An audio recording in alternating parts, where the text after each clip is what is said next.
ना तो नदी को पक्कीकरण और नहर और कैनाल को पक्कीकरण का प्रावधान दिया है, ना नए नए कैनाल का प्रावधान दिया है, कुछ भी नहीं दिया उन्होंने। तो आप क्या ठेकेदारी के लिए सिर्फ प्रावधान दे दिए? आप कभी आज तक आपका डबल इंजन का सरकार रहता था, बड़े बड़े मंत्री रहते थे, कभी आप ला नहीं पाए कोई चीज। इतने मंत्री थे, क्यों नहीं लाते थे भाई?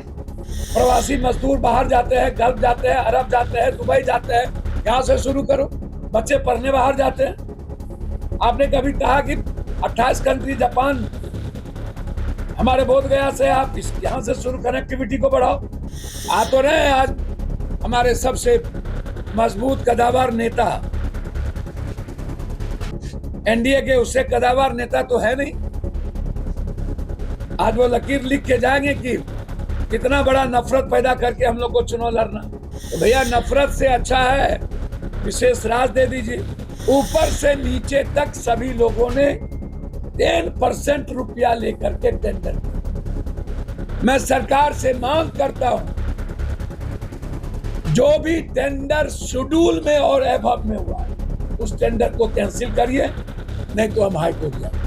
और जो भी विभाग है, चाहे वो पीडब्ल्यूडी हो, आरडब्ल्यूडी हो, हम सदन में जल नल योजना के लिए निगरानी और ईडी से जांच के लिए मैंने मांगा।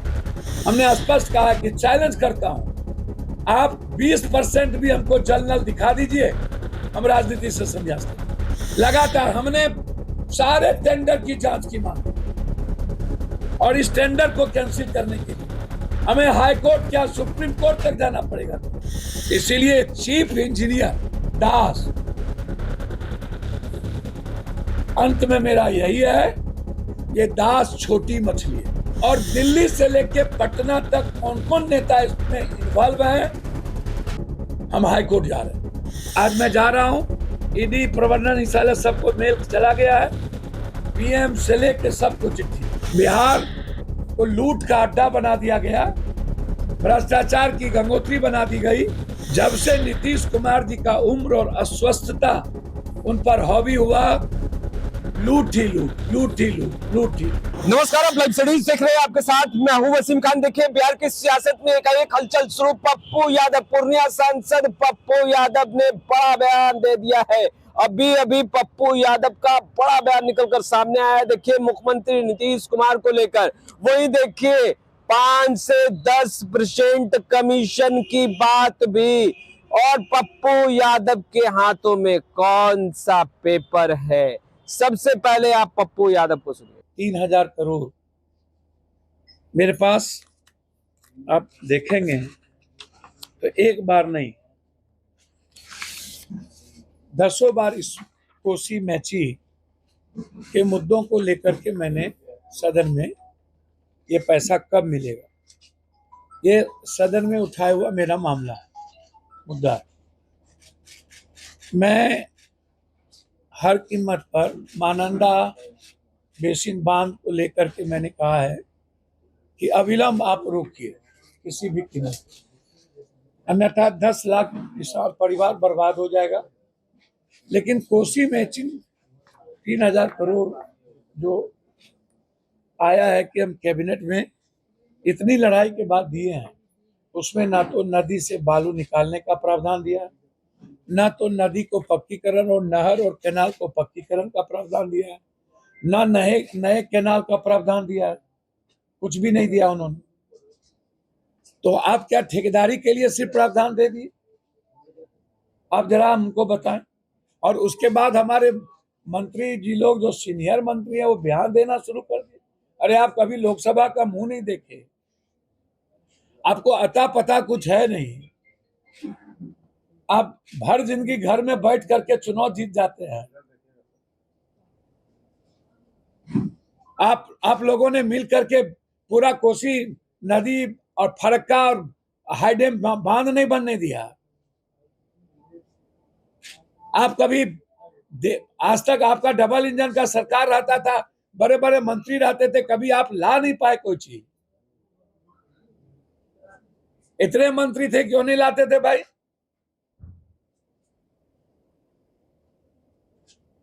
आज ही सब कुछ क्यों आ रहा है? आपने कभी एयरपोर्ट की चर्चा की कि अंतर्राष्ट्रीय करो? आपने कभी चर्चा की कि यहां से सबसे ज्यादा प्रवासी मजदूर बाहर जाते हैं, गल्फ जाते हैं, अरब जाते हैं, दुबई जाते हैं, यहां से शुरू करो। बच्चे पढ़ने बाहर जाते हैं। आपने कभी कहा कि 28 कंट्री, जापान, हमारे बोध गया से आप यहां से शुरू कनेक्टिविटी को बढ़ाओ? आपने कभी कहा कि सीता मैया के लिए मुजफ्फरपुर को उड़ान में लाओ, वीरपुर को लाओ, सहरसा को लाओ? कुछ नहीं। मुजफ्फरपुर सीन से, भागलपुर सीन से गायब। आप कभी मेट्रो सिटी के लिए नहीं लड़ते हो? आप कभी स्मार्ट सिटी के लिए नहीं लड़ते हो? आ तो रहे हैं आज हमारे सबसे मजबूत कदावर नेता, एनडीए के, उससे कदावर नेता तो है नहीं। आज वो लकीर लिख के जाएंगे कि कितना बड़ा नफरत पैदा करके हम लोग को चुनाव लड़ना है। तो भैया, नफरत से अच्छा है विशेष राज दे दीजिए, विशेष पैकेज दे दीजिए। इससे अच्छा तो कुछ नहीं हो सकता है। आप दे दीजिए, आपको चुनाव वैसे ही जिता देगा बिहार की जनता। आप दे दीजिए विशेष राज। मैं सच कहता हूं कि वैसे ही जनता जिता देगी। दे दीजिए बंद पड़े फैक्ट्रियों। मेरा डिमांड है, हम आपको दिल की गहराइयों से धन्यवाद देंगे। बिहार के 13 करोड़ लोगों के सवाल पर कोई राजनीति हम नहीं करेंगे। तीसरी चीज, चंद्रबाबू नायडू जी ने फैसला लिया है वक्फ को लेकर। मैं उम्मीद करता हूं नीतीश कुमार जी भी वक्फ को लेकर के कठोर फैसला लें। चंद्रबाबू नायडू ने कह दिया कि मैं लागू नहीं करूंगा।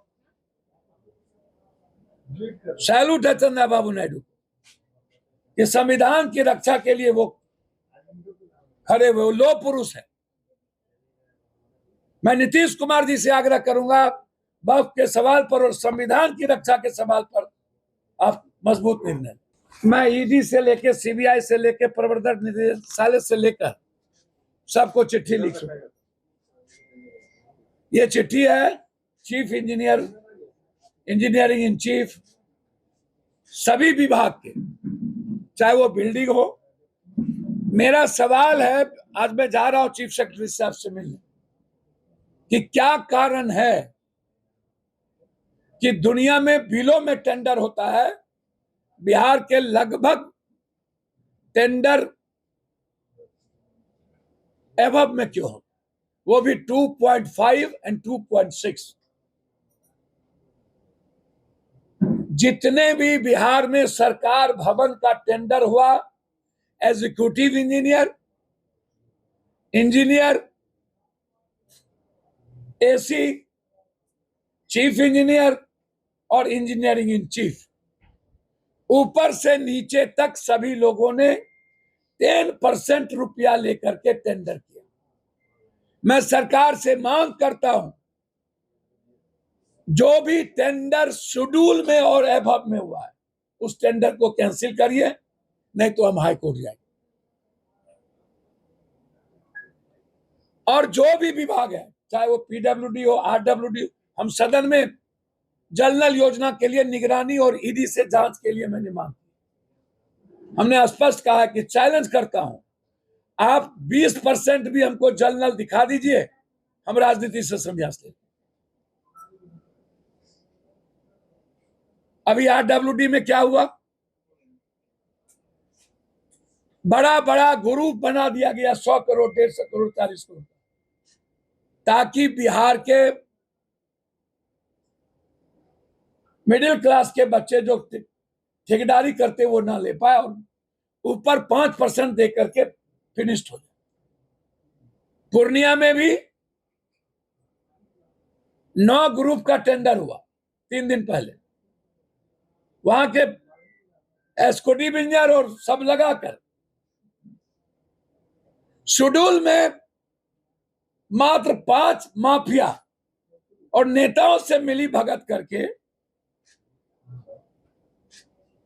लगातार हमने सारे टेंडर की जांच की मांग की और इस टेंडर को कैंसिल करने के लिए हमें हाई कोर्ट क्या सुप्रीम कोर्ट तक जाना पड़ेगा तुझे 2 तारीख के बाद। ये क्या कारण है कि आप 40 करोड़ 100 करोड़ 150 करोड़ का ग्रुप बना दिए? ये 10 करोड़ रुपया एक मुश्त किसके पास 20 करोड़ होगा जो जमा करके टेंडर लेगा बिहार में? इसीलिए चीफ इंजीनियर दास, अंत में मेरा यही है, ये दास छोटी मछली है। इसके पीछे ऊपर से नीचे कौन कौन लोग हैं, कौन सबसे बड़ा कॉन्ट्रैक्टर है और उसका मोबाइल किस किस से बातचीत डेली होती है, उसका लोकेशन क्या है, सीसीटीवी फुटेज क्या है, इन सारे मुद्दों को लेकर के और दिल्ली से लेकर पटना तक कौन कौन नेता इसमें इन्वॉल्व हैं, हम हाई कोर्ट जा रहे हैं। हाई कोर्ट में हम फाइल करने जा रहे हैं कि दास छोटी मछली है। प्रमोशन कब हुआ, प्रमोशन किसने दिया,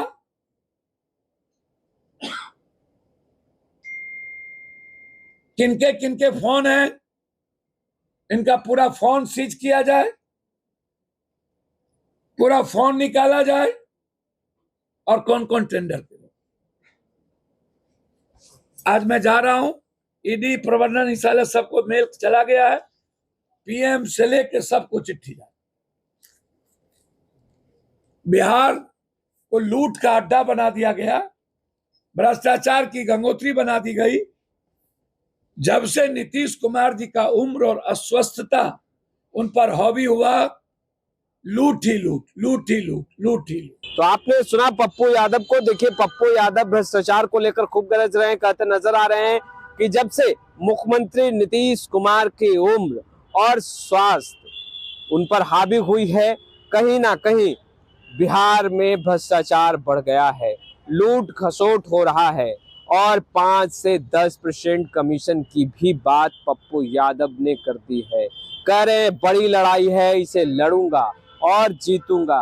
आपने सुना पप्पू यादव को। फिलहाल इस वीडियो में इतना ही। आपका बहुत बहुत शुक्रिया।